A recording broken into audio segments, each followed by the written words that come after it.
Buenas tardes. Nos encontramos con el profesor e historiador Carlos Toledo Guillén para llevar a cabo la entrevista relacionada con la Revolución Mexicana, teniendo como objetivo conocer las causas que dieron origen a este movimiento. Profesor, muchas gracias por recibirnos en su jardín. Esperemos la respuesta a nuestras preguntas. Gracias por atender nuestra petición y vamos a iniciar con esta entrevista. Profesor, ¿en qué tiempo y espacio se ubica la Revolución Mexicana? Mira, al hablar de este proceso histórico, creemos que el tiempo pues es como un proceso, tendría que ser como antecedente toda la época porfiriana, que va de 1876, siglo XIX, a principios del siglo XX. Entonces, y se ubica pues prácticamente en toda nuestra República Mexicana, ya que este fenómeno, tiene su origen en el norte del país, pero a través de los personajes protagonistas de esta historia, se va a desarrollar en todas las partes de los rincones de nuestra República Mexicana. Muy bien, profesor.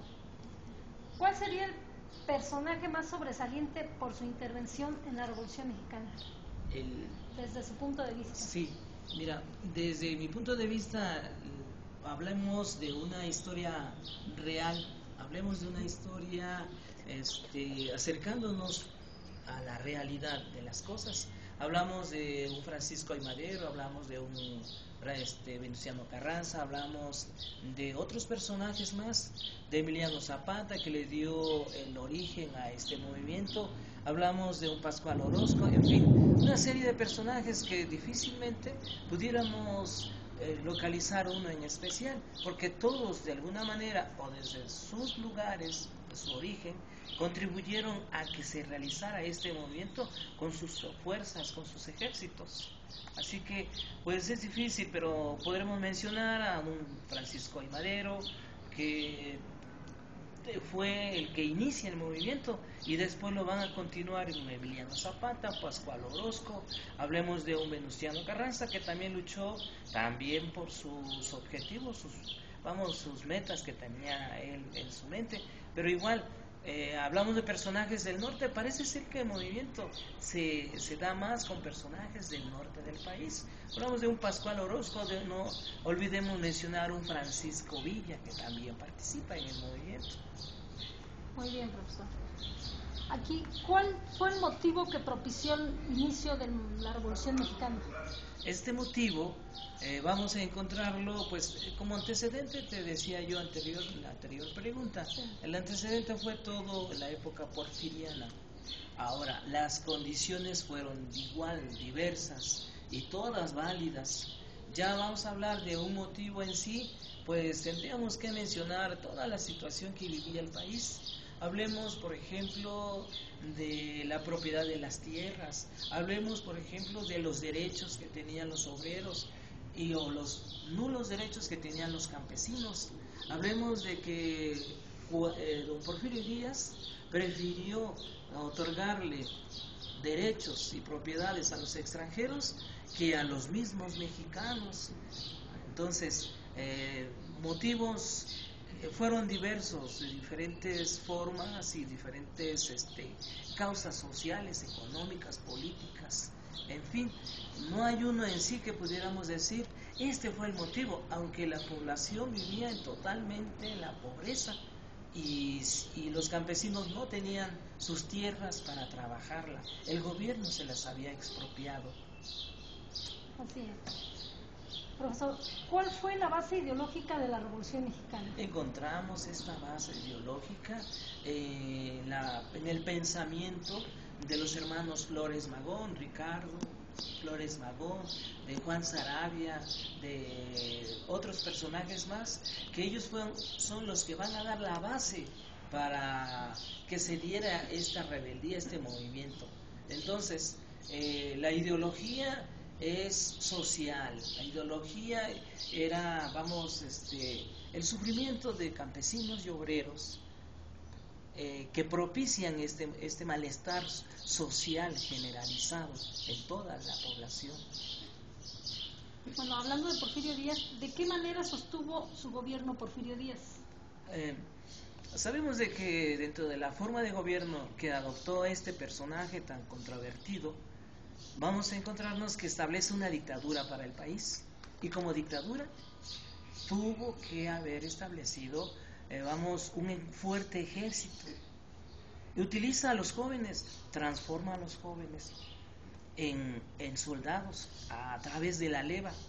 La leva no es otra cosa más que forzar a la juventud a ser soldados para poderse mantener en el gobierno este señor de don Porfirio Díaz. En este caso, ¿cuál era el propósito de Madero al iniciar su vida política?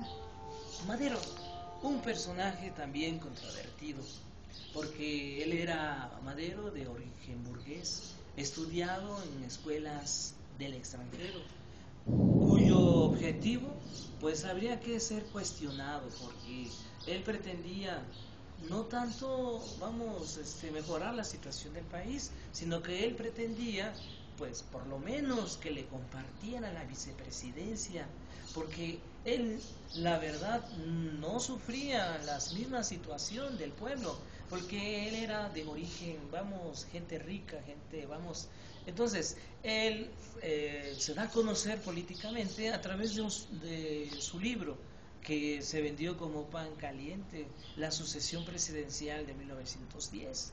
Entonces, él se da a conocer sus ideas políticas a través de que el señor presidente Porfirio Díaz da una entrevista a un periodista norteamericano, Mr. James Greenman, y en esa entrevista el señor Porfirio Díaz abre la oportunidad para la participación política. Y este personaje de don Francisco I. Madero aprovecha situación para iniciar su vida política en todo el país a través de un grupo político llamado el Partido Antirreeleccionista. Muy bien. A esto, ¿qué derechos tenía la sociedad antes de la Revolución Mexicana? Pues hablemos de derechos, en esa época era difícil. Parece ser que los únicos que tenían derecho era la población de clase media alta, porque la clase baja, que era la gran mayoría, carecía de sus derechos.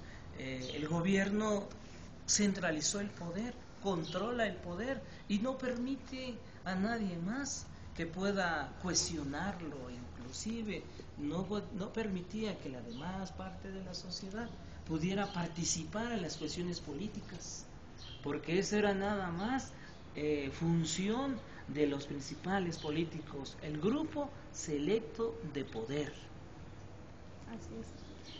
¿Cómo contribuyó la situación agraria para propiciar la Revolución Mexicana? Yo creo que este es un gran motivo del movimiento social de este siglo, del siglo pasado, el hecho de que hayan entrado empresas internacionales al país para rescatar todos sus recursos naturales del país. Entonces, ¿qué va a pasar? De que permite la entrada de los extranjeros y quitándole las tierras a los campesinos y entregándosela a los extranjeros para que ellos pudieran explotar nuestros recursos, ya que para esos años no se tenía la suficiente tecnología como para que nosotros los mexicanos obtuviéramos producto de esos recursos naturales. Por lo tanto, a los campesinos se les quita sus tierras y se les convierte en esclavos de sus propias tierras. Esa era la situación controversial y motivo principal del inicio de la revolución. Muy bien. Bueno, profesor, para finalizar, ¿qué movimientos rebeldes antecedieron a la Revolución Mexicana? Bueno, yo creo que los movimientos fueron muchos y no fue al final del periodo de don Porfirio Díaz. Esto ya se venía gestando en todas partes del país, pero con la férrea dictadura del señor Díaz no permitía la libre expresión. En diferentes partes de la República, en Veracruz, en el estado de Chihuahua, en el estado de Morelos, ya se venían gestando las inconformidades, ya se venían dando antecedentes para que se estallara un movimiento, pero era tan difícil poder manifestar libremente sus ideas que el señor Díaz controlaba personalmente todos estos movimientos, aunque encontramos algunos antecedentes en el movimiento, la huelga de Cananea de 1908, allá en el norte del país, o en el centro del país, en la huelga de Río Blanco, Veracruz, unas empresas de textil en donde los obreros, por el maltrato, por los bajos salarios o por la situación difícil, ellos se manifiestan en su contra. Y claro, estos movimientos, todos ellos fueron aplastados. Eso es lo que provoca el movimiento de la Revolución Mexicana. Muy bien, profesor. Pues terminamos la entrevista con el gran profesor e historiador Carlos Toledo Guillén, a quien agradecemos su tiempo, el que nos haya permitido estar con usted y sobre todo que nos comparta esos conocimientos que tiene. Muchas gracias y buenas tardes, profesor.